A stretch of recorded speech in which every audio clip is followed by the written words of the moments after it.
Kalau saudara mendengar kata berserah, muncul apa di hidup saudara? Berserah. Ayo jawab. Pasrah. Oke. Yang lain lagi. Ikut saja. Hampir betul. Ismelo ay pokoknya.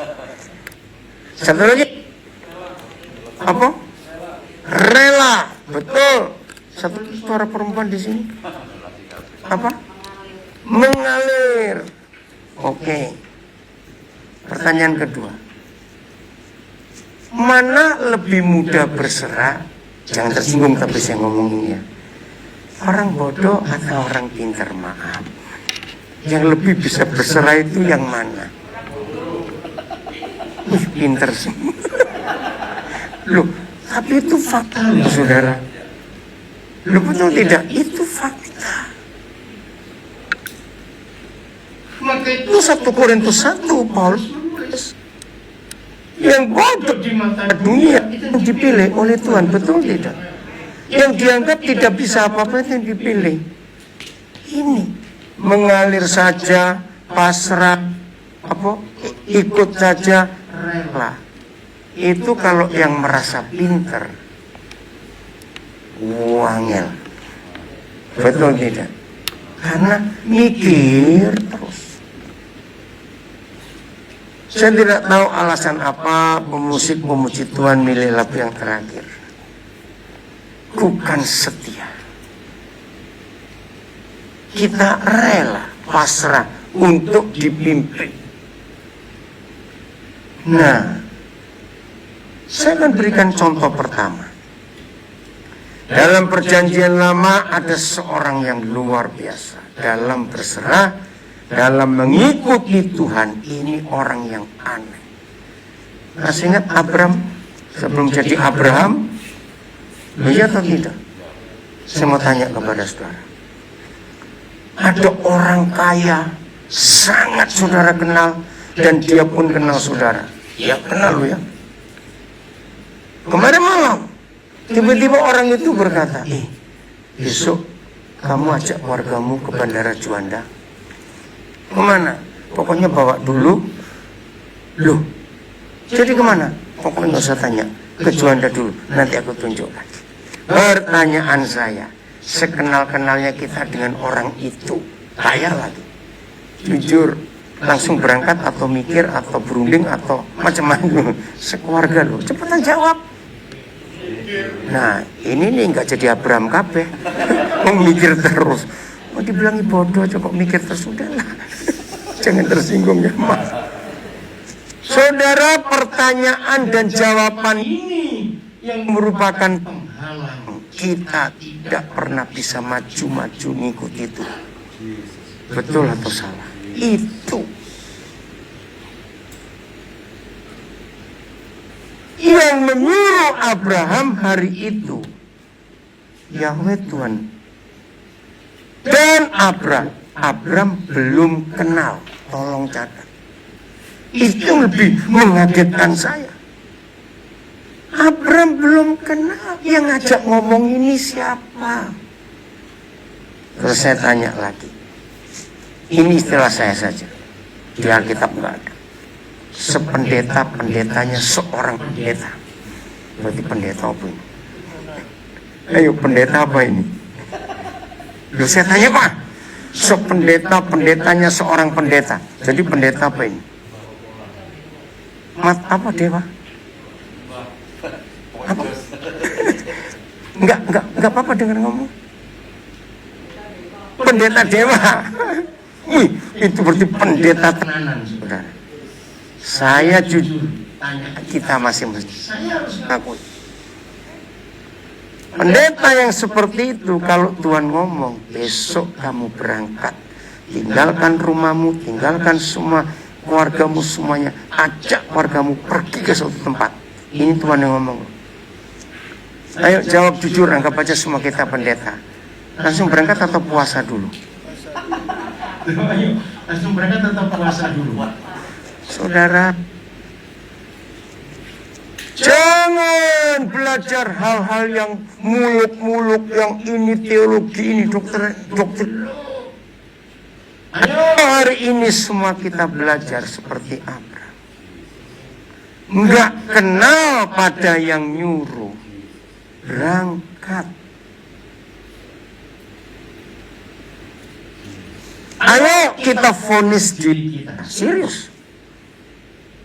Dengan konsep Abraham ini saya selalu memvonis diri saya. Kalau terjadi hal-hal yang tidak baik, yang tidak enak, hal-hal yang pokoknya yang jelek di dalam hidup saya langsung vonis diri saya. Berarti saya sedang tidak mau rela dipimpin, diatur oleh Tuhan.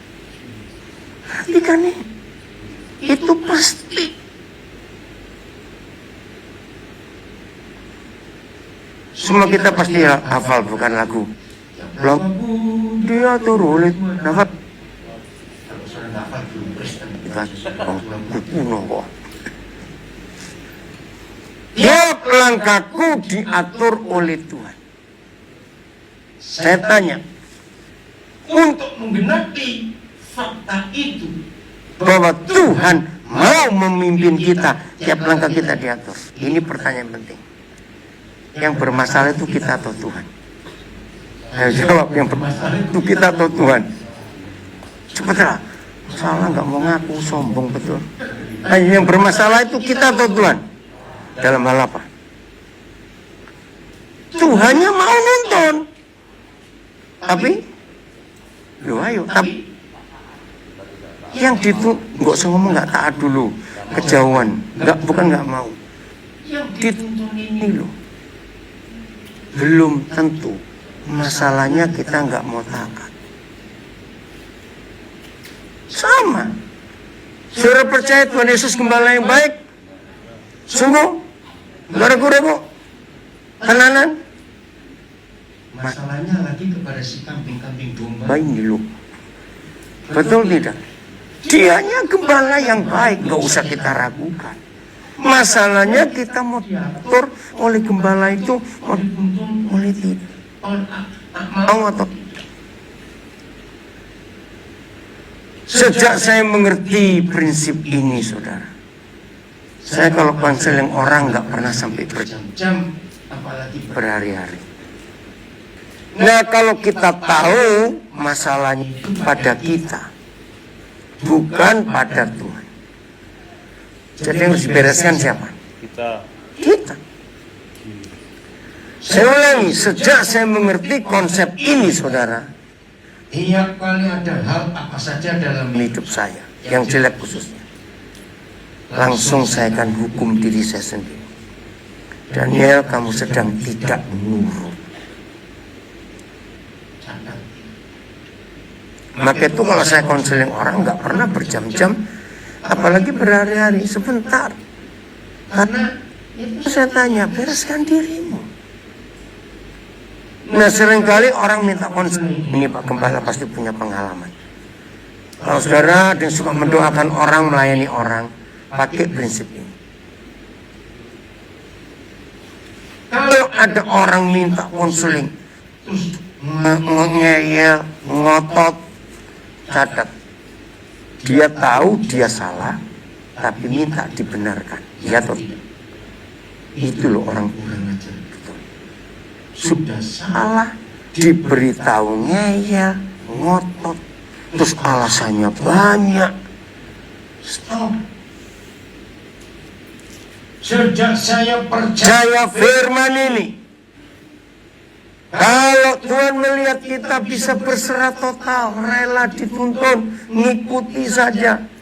Hidup ini indah, walaupun ada bahaya, walaupun di lembah kekelaman. Ingat Mazmur 23, kita nggak takut. Adik-adik, kalian yang punya banyak masalah, ini saya lihat ada beberapa anak remaja di sini bersyukur. Saya senang kalau saya mengajar ada anak-anak remaja, ada anak-anak muda. Kalian harus ikuti kebenaran ini. Apapun yang terjadi dengan hidupmu, catat, yang salah bukan orang tuamu. Pasti kamu anak-anak muda, remaja sedang melawan Tuhan. Ikuti aturan itu, ikuti.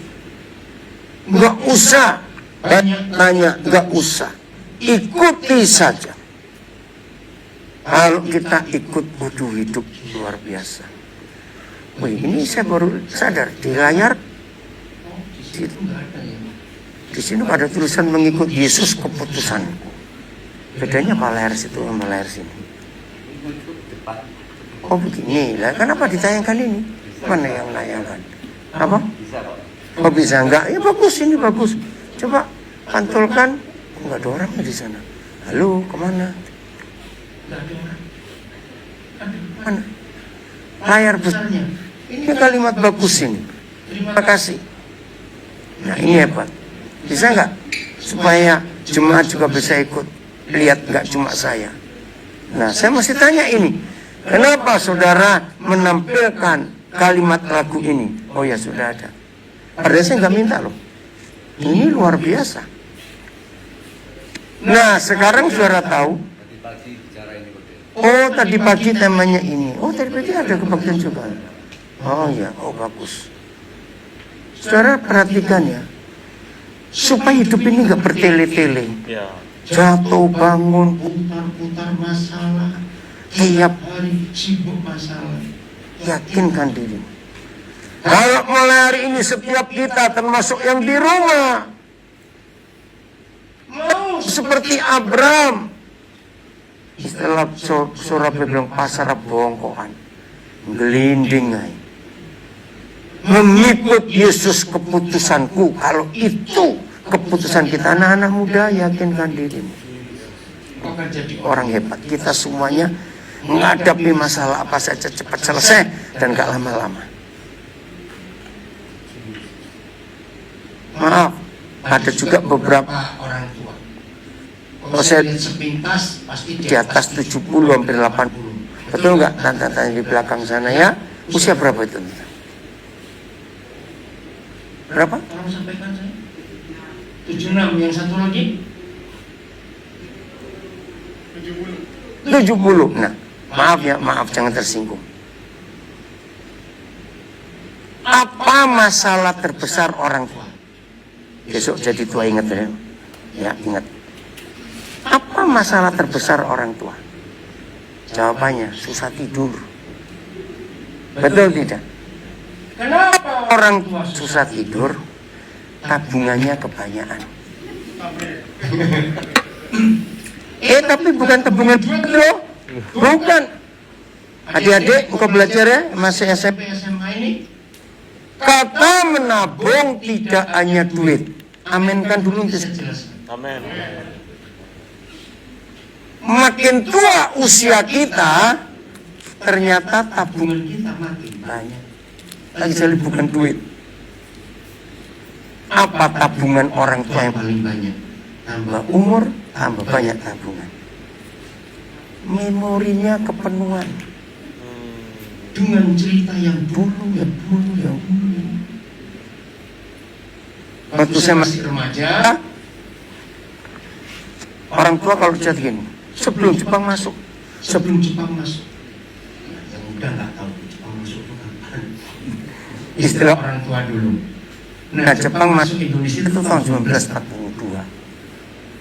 Nah, terlalu banyak tabungan masa lalu. Orang itu susah tidur. Dan ingat, semua bentuk tabungan pasti berbunga. Saudara yang nabung kepahitan sejak remaja, umurmu 40, wajahmu 60. Catatan. Betul tidak? Karena yang ditabung kepahitan, sakit hati, kata orang. Jawab betul atau tidak? Itu tabungan yang merusak. Maka itu jujur, semua kita dari yang muda sampai yang tua, termasuk yang dengar di rumah, perhatikan. Masalah utama kita susah tidur, dan masalah apapun yang kita hadapi nggak selesai-selesai karena nggak mau nurut. Aminkan itu. Mengikut Yesus keputusanku. Ya wis, itu aja. Hal ini keputusan kita sejak hari ini. Hidup itu luar biasa. Saudara pelajari antropologi. Luar biasa. Antropologi adalah ilmu yang mempelajari asal-usul budaya, asal-usul manusia, semuanya. Antropologi. Iya. Oke. Antropologi itu hubungannya pasti dengan arkeologi untuk bongkar-bongkar situs yang dulu. Nah, saudara tolong perhatikan. Antropolog di dunia sangat kagum. Satu-satunya bangsa di dunia ini, ada berapa ribu bangsa di dunia. Indonesia saja ada berapa bangsa? Ya, bangsa itu artinya beda suku, beda kulit, beda budaya, beda bahasa. Indonesia ini bangsa-bangsa yang kumpul. Satu-satunya bangsa di dunia ini yang bisa diketahui titik awalnya dari siapa, itu cuma Israel. Titiknya dari Abraham. Di dunia ini tidak ada bangsa manapun yang bisa diketahui titiknya dari mana. Hebat gak? Lu ngerti gak maksud ini? Ayo kita belajar. Ternyata karena ketaatan Abraham. Abraham itu nurut, nggak bantah. Itu luar biasa. Maka itu kalau kita hidup sungguh-sungguh dengan Tuhan, ada perkara-perkara besar, perkara-perkara dahsyat yang terjadi di hidup kita semuanya. Katakan amin itu. Oke? Jadi saya beri putusan lagi. Apapun yang tidak baik terjadi di hidup kita. Karena apa? Ayo lu masa lupa. Karena apa? Boleh. Mau jawab. Serius, saudara nggak mau jawab, nggak belajar. Malas saya ngajar. Semua masalah yang tidak baik, yang nggak enak terjadi di hidup kita. Karena apa tadi? Nggak nurut. Maunya sendiri. Nah, contoh paling kecil penyebab kita tidak nurut dan masalah besar, tolong catat semua. Tidak mau mengampuni. Tidak mau mengampuni. Itu perkara besar, tidak mau mengampuni. Betul? Semua agama di dunia Tuhan mereka pasti mau mengampuni. Tapi beda. Semua agama Tuhan mengampuni kalau umatnya buat ini, buat itu, mempersembahkan ini, mempersembahkan itu, puasa ini, puasa itu, nyiksa diri ini, nyiksa diri itu. Itu pun masih ditimbang lagi oleh Tuhan. Nah, benar. Tapi Bapa di surga terhadap kita anak-anaknya, mengampuni itu cuma cukup satu hal, ampuni orang lain. Selesai. Betul. Nah, ketika setan tahu kita sulit mengampuni, status kita apa? Oke, berarti saudara mesti bingung. Kita buka Matius 6 ayat 14-15. Jangan main-main dengan tidak mengampuni. Ya, Matius 6 ayat 14 dan 15. Kita baca sama-sama. 1, 2, 3. Karena jikalau aku, jangan bilang kamu, aku. Ganti. 1, 2, 3. Karena jikalau aku mengampuni kesalahan orang, Bapakku yang di surga akan mengampuni aku juga. Ayat 15. Tapi jikalau aku tidak mengampuni orang, Bapakku juga tidak akan mengampuni kesalahanku. Ini luar biasa. Jadi hubungan kita dengan Bapa itu sangat ditentukan oleh hubungan kita dengan sesama kita. Katakan amin. Ini luar biasa. Makanya itu saudara nggak bisa berkata gini. Aku nggak peduli kok dia begini begitu, aku nggak peduli. Yang penting aku dengan papa. Nah itu salah. Masih ingat Dan Yesus pernah berkata hal yang sangat sulit. Dalam Matius 5 dikatakan begini. Kalau kamu akan mempersembahkan sesuatu kepada Tuhan, begitu kamu sampai depan mesbah, tiba-tiba kamu ingat ada sesuatu di hati saudaramu terhadap kamu. Loh, itu kan repot. Kalau di hati kita ada sesuatu terhadap orang lain, gampang yang ngerasa kita kok. Tapi Tuhan Yesus berkata beda. Kalau kamu tahu ada sesuatu di hati saudaramu terhadap kamu, coba renungkan firman itu. Sulit gak? Loh, sulit gak kita? Sulit. Tapi maka itu tolong ya, setelah kita baca firman ini, awas berkata gini. Loh, aku gak benci loh Pak Gembala, serius. Cuma malas ngomong. Waduh, goblok. Loh, betul tidak itu sama. Berarti belum mengampuni. Ya bagaimana mau ngomong? Ketemu aja malas.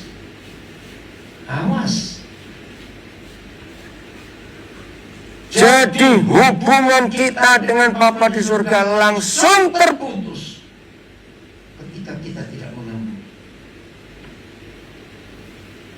Maka itu tidak sedikit anak-anak Tuhan hidupnya kacau balau, merasa jauh dari Tuhan karena tidak nurut.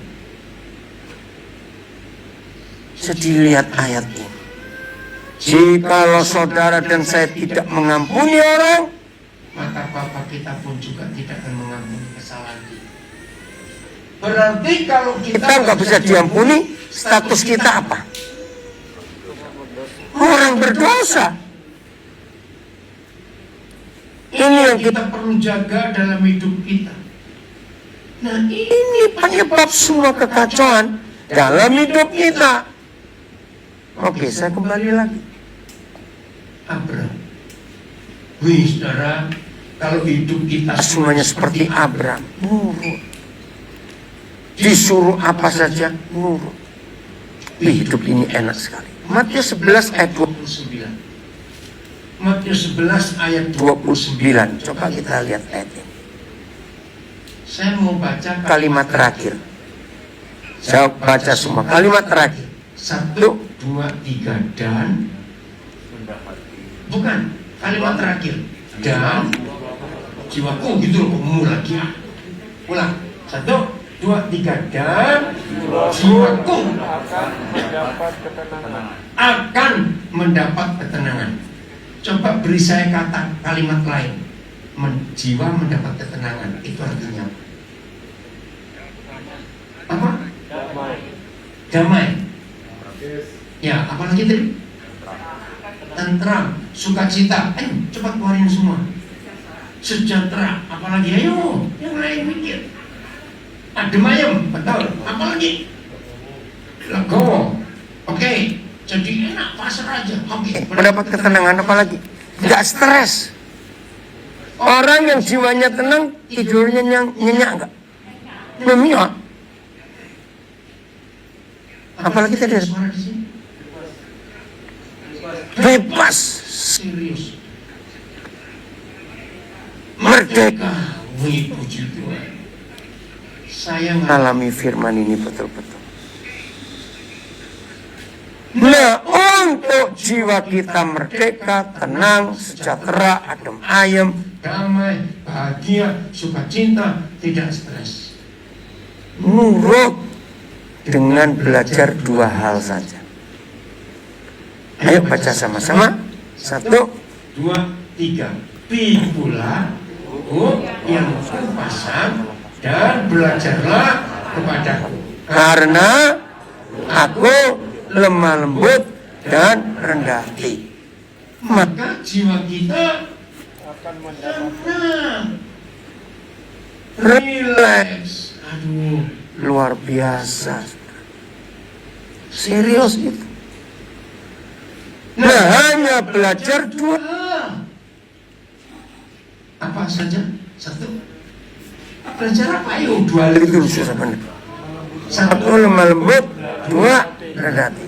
Awas tuh, lemah. lembut bukan lemah gemulai, beda sama sama terjemahan. Lemah lembut itu air. Siapa percaya air itu nggak pernah stres? Ini belajar serius. Kenapa saya berani berkata air nggak pernah stres? Karena air itu selalu Bisa ngikuti tempat di mana dia ditaruh. Nah, orang yang lemah lembut itu kebalikan orang lemah lembut itu orang kaku, susah diatur, karepe dhewe. Nah, air itu diisi ke dalam botol, dia bentuknya botol. taruh ember, taruh gelas. Nah, itu lemah lembut. Saya waktu mempelajari firman saya bilang terima kasih Bapak. Orang yang lemah Lembut itu mau ditekuk, dicuklek, dipanjangin, dilurusin, dibekokin. orangnya bagaimana? Enak, nggak masalah. Bahasa Fisikanya fleksibel. Itu lemah lembut. tidur pakai AC, nggak kademen. Nggak pakai AC, nggak kepanasan. Nah, nek orang ada pakai AC kedinginan, pakai AC kepanasan. Terus turun di lapangan air. Lu betul Enggak, repot. Naik mobil yang bermerek, oke. Naik angkot, nggak ada mereknya, oke. Ngerti nggak? Itu orang lemah lembut. Saya beri contoh. Awas salah. kalau Saudara lagi berdiri di satu tempat, nunggu orang atau nunggu angkot. tak terlalu besar. Kok ada orang lewat, nggak kenal. Begitu lewat dia noleh, anjing lu. Marah Tidak. Anjing aja domongin anjing nggak marah. Loh, saudara bukan anjing kok marah. Nah. Ketok goblok gimana? Loh, kenceng. Jadi kalau ada Orang ngatain kita. anjing, langsung tanya sih biasa nih. Lo kok nggak amen? Lo betul nggak? Anjing itu yang mana lo? Begitu nggak? Lo Baru sadar saya biasa. ngomong. Nah itu, ini orang yang Bermasalah yang model begini. Jelas-jelas bukan anjing kok. Anjingnya sendiri cuma anjing lu. Cuma Lu ngerti nggak ilustrasi ini, saudara?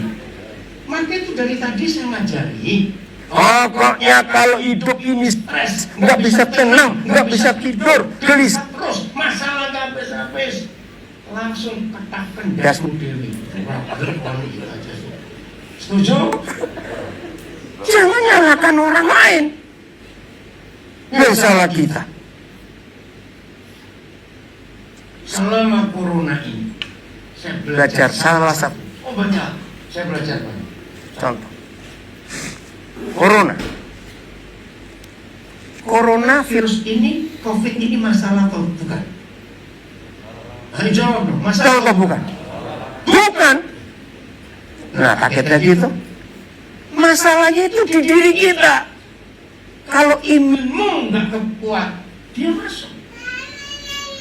Yo, terima kasih. Tuhan, oh dia jawab itu. Harusnya kuat, saya nggak jawab, Injil jawab. Loh betul tidak? Corona itu buat kita bukan masalah kalau kita hidup bersih. kalau kita nuruti peraturan. Silakan Mereka berkeliaran, berterbangan di mana-mana. Asal kita bisa beres.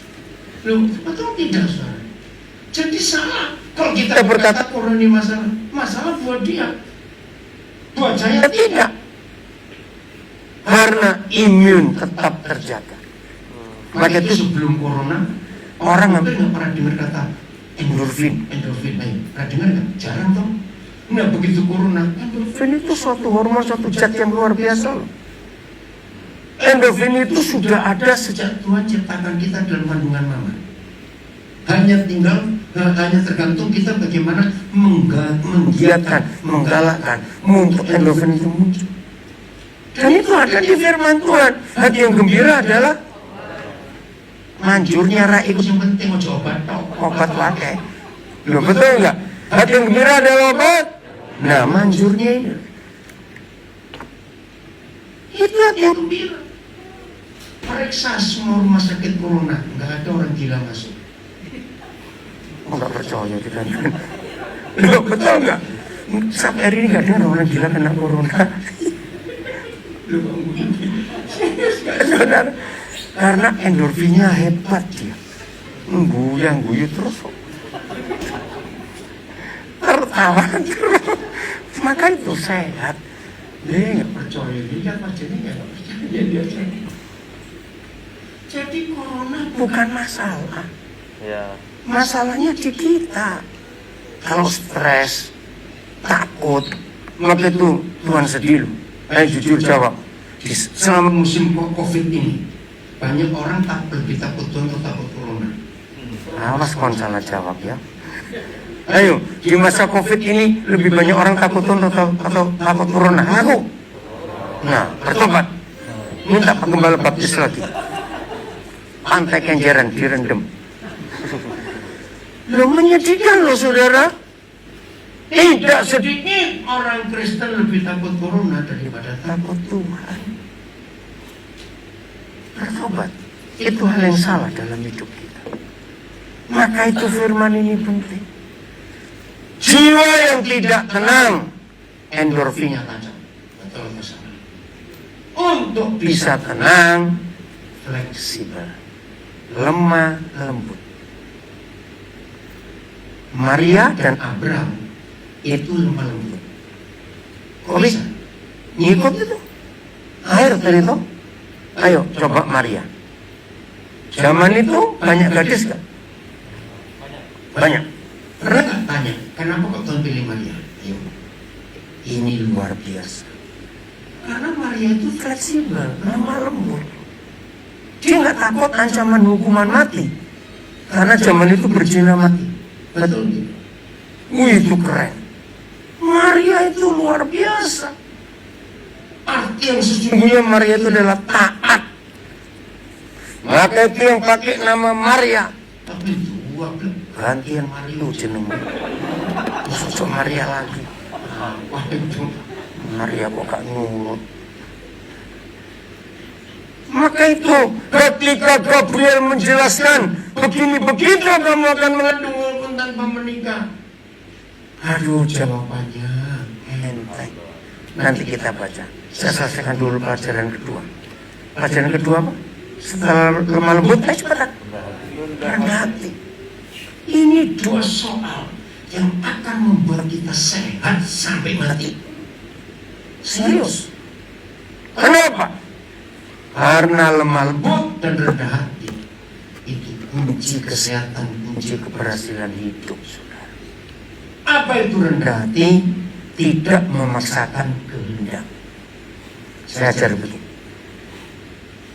Antara 12 murid dengan Tuhan Yesus, seharusnya yang akan ketemu masalah terus siapa? Mereka atau Tuhan Yesus? Ayo seharusnya. Ingat, Yesus dari surga loh. Yang cara hidupnya beda dengan dari dunia.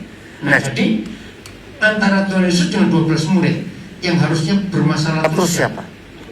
Tuhan, bukan Tuhan Yesus. Murid yang dapat kok. Tuhan Yesus, kenapa? Begini, kalau tidak ada Matius 11 ayat 29, maka 4 Injil akan penuh dengan ayat-ayat berkata begini. Maka jengkellah dia dengan Yudas, gregetanlah dia dengan Petrus, marahlah dia dengan Thomas. Loh, kira-kira gitu enggak? Kenapa yuk? Ini ada orang dari dunia. Dikit-dikit Yesus berkata, hei, di surga enggak begini loh. Begitu mereka protes, surga enggak begini. Mending kasih ilustrasi ini, saudara. Kenapa Tuhan Yesus enggak pernah bermasalah dengan orang-orang bermasalah itu? Karena dia lemah lembut rendah hati. Dia nggak memaksakan kehendaknya. Untuk mereka harus hidup Hidup dengan cara surga. Lu betul tidak? Kalau Yesus nggak rendah hati, dia maksa. Nggak bisa. Surga begini, nggak boleh, harus begini. Nangkap nggak maksud saya ini? Ini, saudara.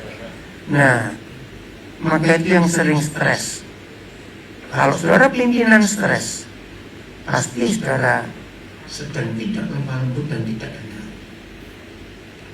ayat 29 ini Saya sudah pakai banyak untuk menolong rekan-rekan saya pendeta. Saya berkata kepada mereka, kalau sampai kamu melayani Tuhan tapi stres, pasti pikulanmu salah. kulat kuk yang kupasang. Coba lihat ayat 30. Kuknya bagaimana, bebannya kayak apa? Ayat 30 coba. Baca sama-sama. 1, 2, 3 sebab.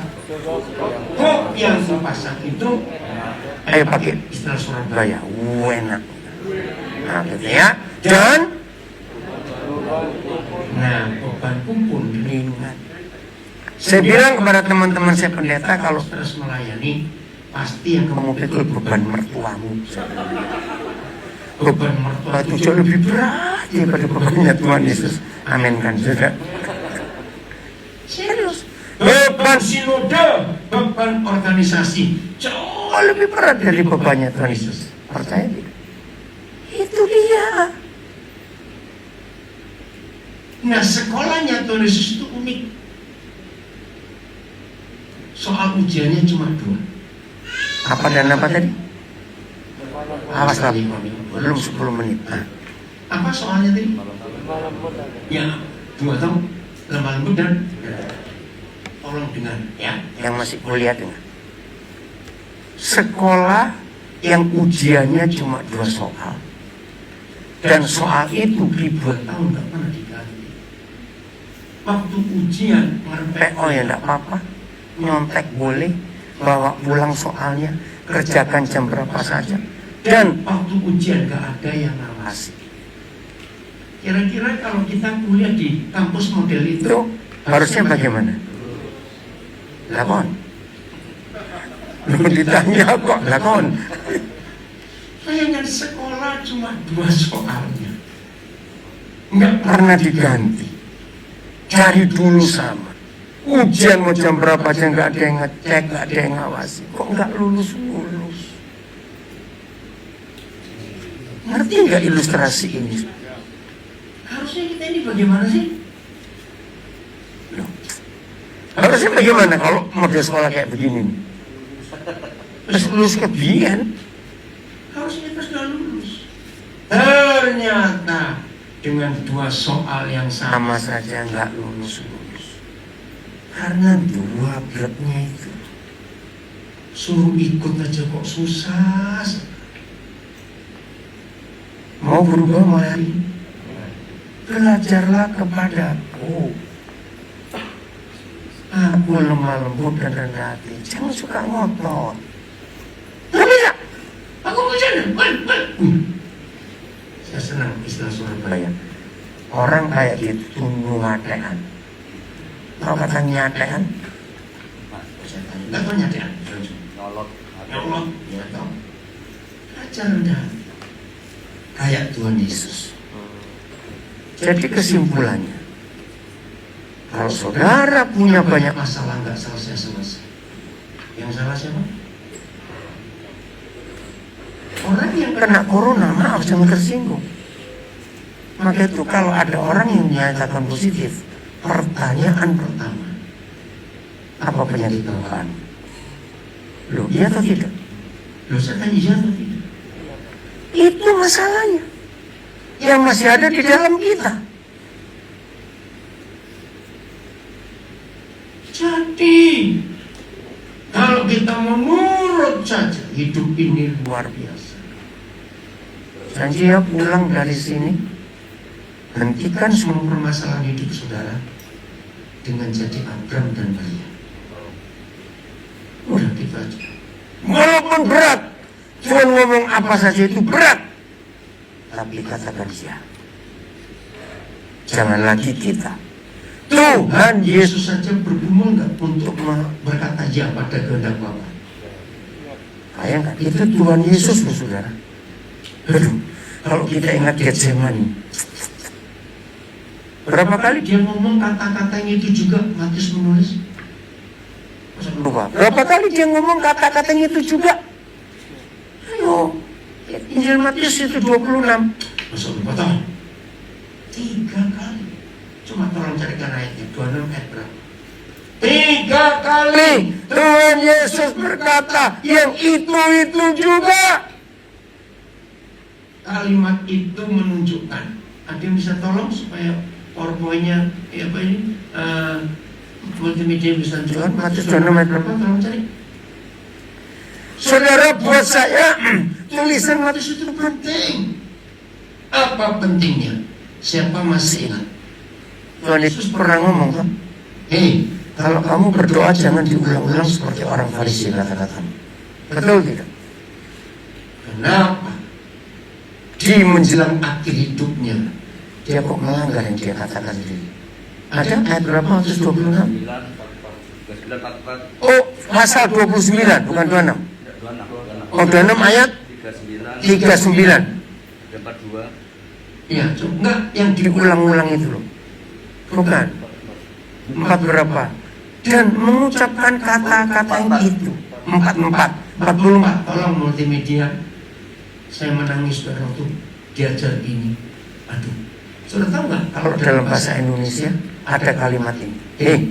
Kamu kok menjilat ludahmu sendiri? Itu kalimat bagus atau jelek? Jelek. Maaf Tuhan, ternyata dia melakukan. Lalu ia membiarkan mereka di situ lalu pergi berdoa untuk Ayo untuk aja dong. Ketiga kalinya dan bayangkan. Coba renungkan. mengucapkan doa yang itu juga 3 kali. Hal kedua yang kita pelajari, berarti buat Yesus berat nggak untuk Berkata jadilah kehendakmu. Tolong jawab yang lain, berat gak? Sangat berat. Itu Tuhan harus berat. apalagi model kita. Maka itu saya ingin Katakan siapa yang belum mau mengampuni saudaranya, istrinya, suaminya, mertuanya, siapa saja sampai hari ini. awas, jangan ngomong aku sudah ngampuni. Periksa betul.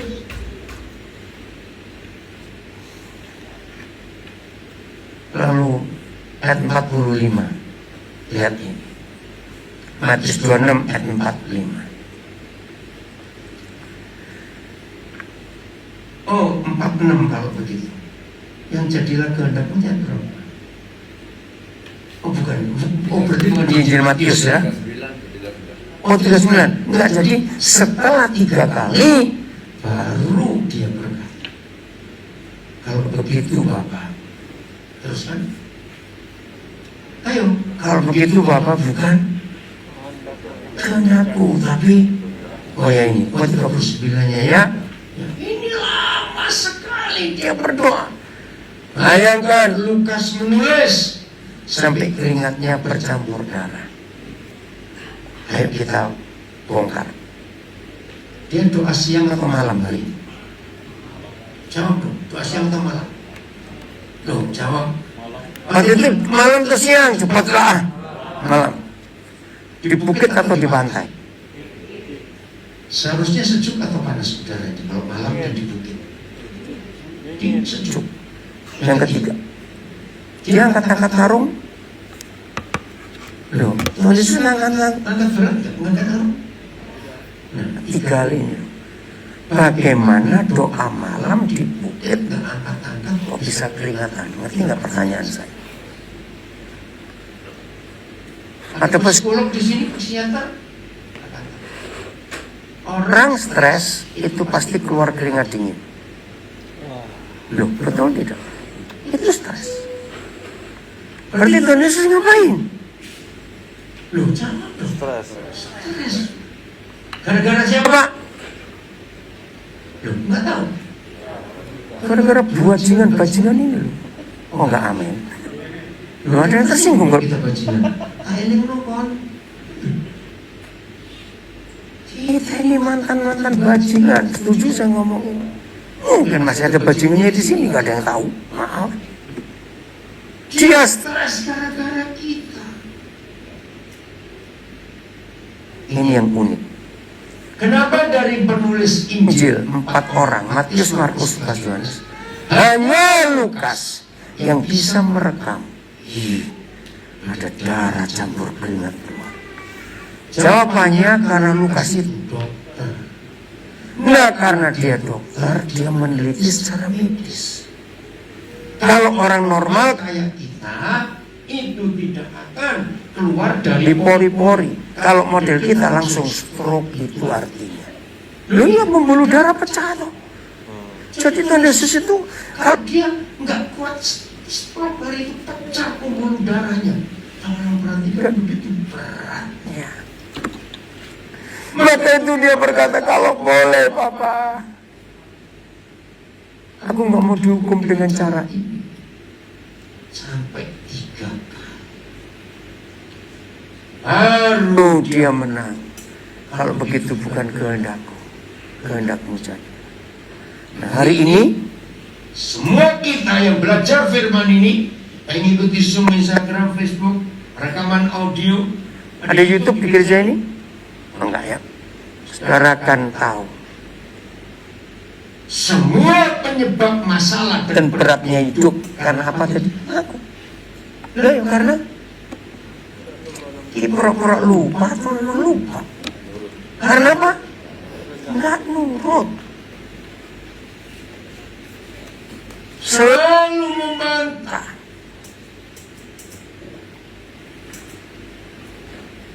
Dengarkan kalimat ini, tapi jangan saudara syok kaget lalu nggak percaya, karena ini sulit untuk dipercaya. Bukan sulit untuk dimengerti, sulit untuk dipercaya. Pertanyaannya, antara binatang dengan kita, siapa siapa yang bisa berkata tidak kepada Tuhan? Dan siapa yang lebih menurut Tuhan? Jawab, ini pertanyaan penting. Antara kita dengan binatang, siapa yang bisa berkata tidak kepada Tuhan? Itu loh saudara, masalahnya itu di sini. Binatang itu tidak bisa berkata tidak. Loh, betul atau tidak? Tidak. Maka itu secara Fakta binatang itu nggak pernah bermasalah karena dia nurut. ini yang kita harus Harus pelajari dalam hidup. Yang kedua, berarti Tuhan lebih mudah bekerja dengan siapa? Antara manusia dan binatang. Ayo jawab. Binatang. Nah, ini rahasianya. Berarti Tuhan bisa jadi maha kuasa kepada orang atau kepada binatang. Nah, jawabannya pasti Pasti orang. Enggak. Kepada orang Tuhan tidak maha kuasa. jangan kaget dulu, saya tanya. Kalau sekarang ini Tuhan merintah kita, kamu ke kanan. Bisa nggak kita milih ke kiri? Lu jawab dong. bisa. Nah, ketika kita ke kiri, Tuhan paksa kita, terus tarik kuping kita, mana? goblok kanan. Lu jawab bisa tidak? Lu cepat ini. Penting loh saudara. Nggak bisa. Kita double kok. Loh, kalau dia paksa kita tetap ke kanan, karena kita mau ke kiri. Maka kita ini payah. kita ini boneka, kita ini robot yang cuma diprogram. Sejak saya mengerti kebenaran ini, Kalau terjadi apa-apa yang tidak baik di hidup kita, lalu jangan katakan Tuhan, engkau di mana? kalau Tuhan model saya jawab, aku di situ, tapi kamu yang ke sana.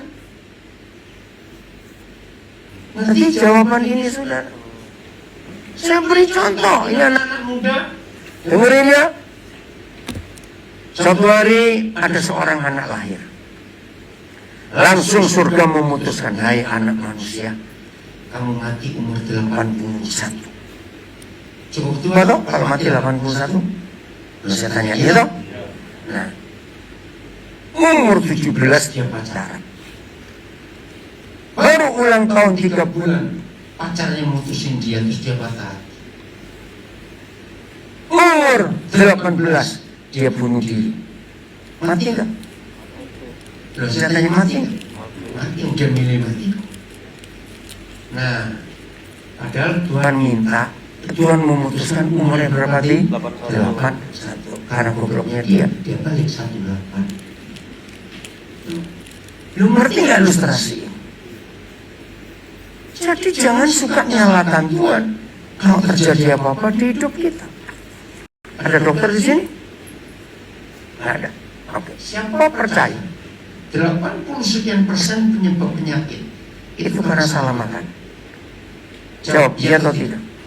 Maka itu dalam dunia medis ada istilah you are what you eat. Manusia itu siapa? Lihat aja dia makannya apa. Alkitab itu satu-satunya buku di dunia yang Menuliskan ribuan tahun yang lalu yang ini boleh dimakan, yang itu tuh boleh dimakan. dimakan. Betul atau tidak? Nah, cuma masalahnya sekarang yang papa larang itu enak semua. Lu nggak bohong. Iya toh, ini masalahnya. Aduh, ada baiknya untuk kita bisa mengendalikan Dengan dia. Jadi, maaf saya pakai istilah Jawa. orang yang rajin sakit dan yang sakit Sakitan itu goro-goro cuang keming geragas. Katakan amin nggak apa-apa. Nah itu dia. Lu serius? Betul tidak? Mulut itu loh. Nah orang yang ngeblok semuanya, terus doa minta sehat. Tuhan garuk-garuk. maaf istilah saya yang buat sakit Kamu sendiri sekarang minta sembuh. Saudara, ini hal-hal kecil dalam hidup kita, tapi kita harus perhatikan. Jadi corona nggak akan masuk ke tubuh kita kalau kita ikuti.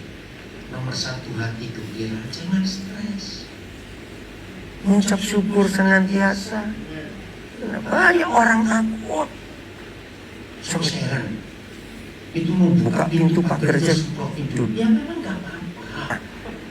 Tapi jangan berlebihan gitu loh. Betul enggak? Nah, sampai ada seperti kebanyakan tuh dia Bencana sendiri.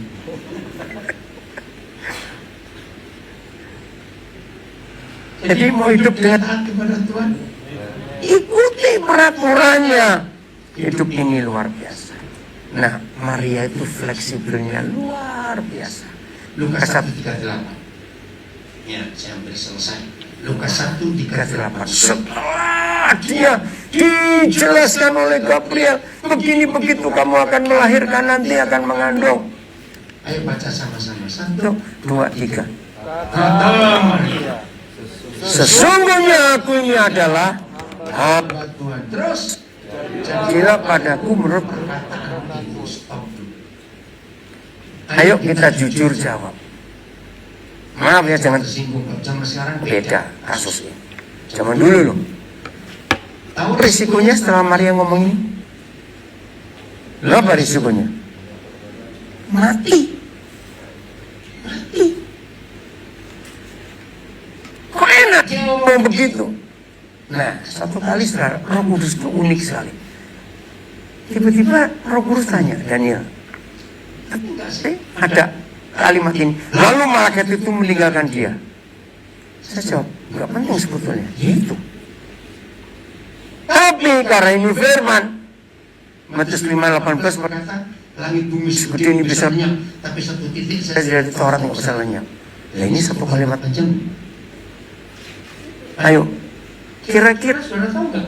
Kenapa harus ada tulisan lalu malaikat itu meninggalkan dia? dia. Saya kaget ketika diberi Roh Kudus, saya ngetol, saudara tertawa. Betul? Ada artinya kalimat ini? Saya tanya kok. Saya nggak tanya soal artinya apa. Saya tanya ada Artinya kalimat ini. Ada. Titik aja ada artinya. Saya punya pengalaman unik. Ya. Tahun 91. Apa? 90. Tiba-tiba Roh Kudus itu tanya saya gini, Daniel, kamu carikan satu ayat yang pendeta siapapun nggak bisa khotbah. Saya sih, ayat nggak bisa khotbah kan? Nah kalau Roh Kudus suruh, ya saya cari. Coba Buka Matius 5:18. Ketemu ayat ini, wih, saya senang sekali. Terus saya dengan papa. saya ketemu Ayat yang dokter teologi pun nggak bisa khotbah. Mana Matius 5? 5 ayat 18. Karena aku berkata kepadamu, sesungguhnya selama belum lenyap langit dan bumi satu iota, kita itu bahasa Inggrisnya apa itu titik ini ya, bahasa Latin iota, atau satu titik pun tidak akan ditiadakan dari hukum Barat sebelum semuanya terjadi.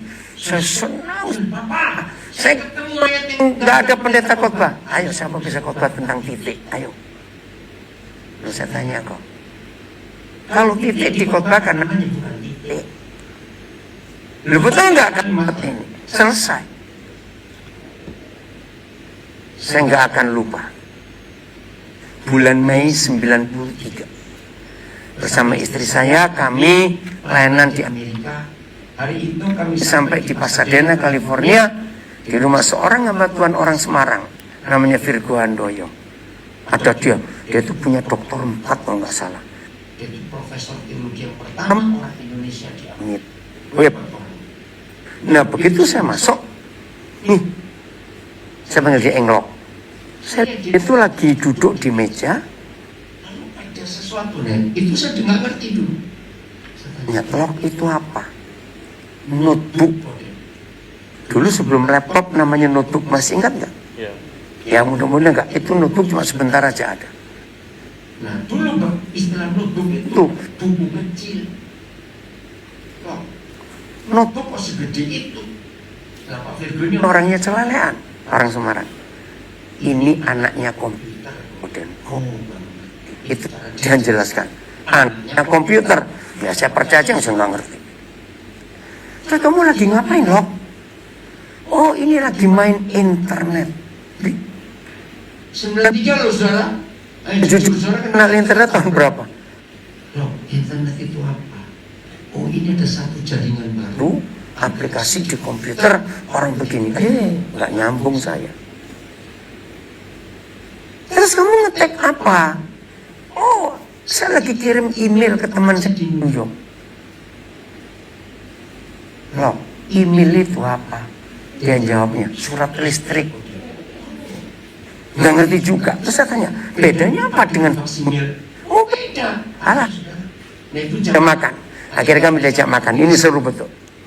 Setelah saya makan, ayo Koden, saya buka notebook saya. Nanti sudah ada balasan email saya. Oh iya? Loh kok cepet? Wih, betul-betul saya kampungan waktu itu saudara. Ayo jujur. Terus saudara kenal internet tahun berapa itu ya? Ini Mei 93. Saya nggak akan lupa. 3 hari pelayanan di sana, nginep di rumah. Mereka hari keempat kami pindah ke state yang lain. Nah waktu Dia kami mau pamit dan kemudian ini email address saya, alamat email saya. Tolong kalau Koden keliling-keliling, ketemu dengan orang Indonesia, saya ingin punya teman banyak. Saya tuh batin. Barang ini barang. ada yang nggak ngerti. Ya udah. Udahlah saya bawa saja. Ditulis. Sampai pulang ke Indonesia. Nggak Enggak. ada yang tanya email. Sampai saya sendiri lupa. Berapa Bulan kemudian salah seorang orang pelajar waktu di SMA Kompleks, SMA Wijaya Kusuma, itu saya bimbing dan dia sudah kuliah di Selandia Baru. telepon. Tentang sesuatu. Ngomong-ngomong, pas mau selesai. Koden, bersyukur saya sekarang punya email. Loh, ini dia baru muncul email pertama kali. Terus Ini ada orang Indonesia di Pasadena. Begini, udah, Koden, bacakan. belum ada SMS itu ya masih saya dikte dikte. lewat itu. Jangan tertawa, janji. Jangan tertawa saya. Belum diomongin Bu Yudi. Tertawa saya dosa. Nah, cuma baca. Dotnya nggak Saya sebut Koden, ini titiknya kurang. Janji ya. Saya jawabnya enak sebenarnya. Cuma titik aja, kalau 10 kan 20 kan gak masalah. Kok tertawa janji tadi kok tertawa? Nah saya kan gak ngerti. Terus dia nerangkan nilai Sebuah titik dalam internet itu sangat berharga. Ketika dia nerangkan itu, pikiran saya muter. Ingat ayat ini berapa tahun yang lalu. Tiba-tiba refleks, saudara. Yesus, Engkau Tuhan.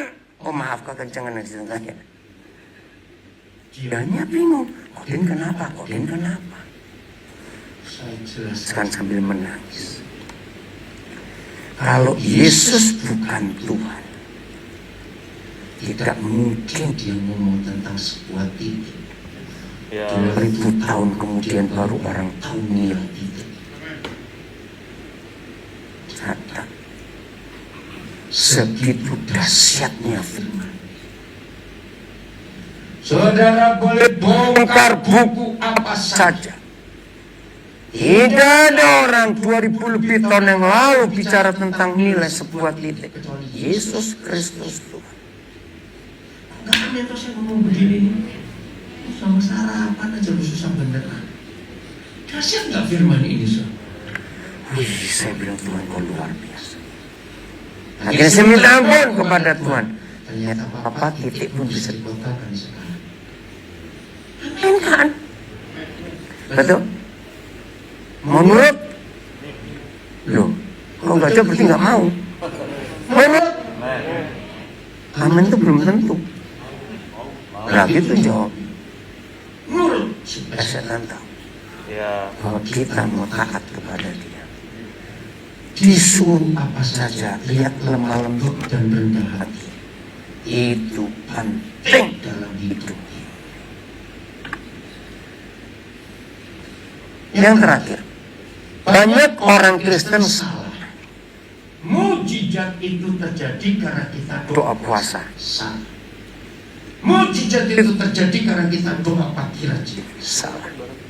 Seluruh mujizat yang tercatat di dalam Alkitab itu cuma karena satu, nurut. Mujizat tidak terjadi di luar ketaatan. Tidak, saudara. Kapan sungai Yordan terbelah? Waktu Yosua akan memimpin bangsa itu ketika ketika perintah injakan kaki imam yang pertama ke air itu. Tembok Yeriko jatuh bukan karena dikelilingi. Amin. Betul-betul mau mengikuti Tuhan seperti Abraham. Bodoh. Baru bisa pasrah. Baru bisa berserah. Baru bisa gelinding. Sudah rendahkan hati kita. Weh, kalau hidup kita seperti ini mulai hari ini, hidup ini luar biasa. Sungguh, ya terserah saudara, mau nurut atau tidak. Mengikut Yesus